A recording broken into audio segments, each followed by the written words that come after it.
धन्यवाद।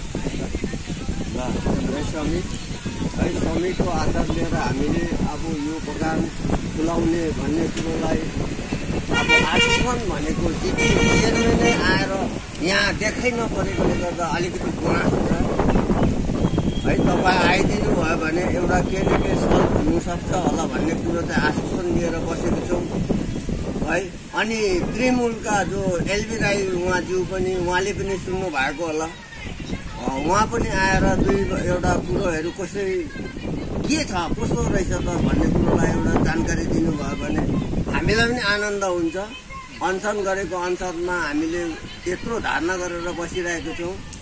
तपाईँले यो बगानलाई 10वटा दाजुले भनिहाले 10वटा बगान बन्द छ।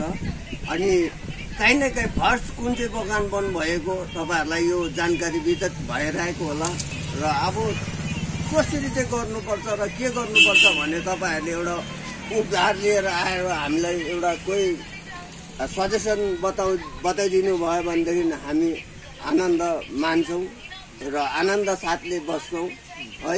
खुल्ने या नखुल्ने भन्ने कुरो चाहिँ तपाईँहरूमाथि जानकारी छ, तपाईँहरू नै टाउके हो।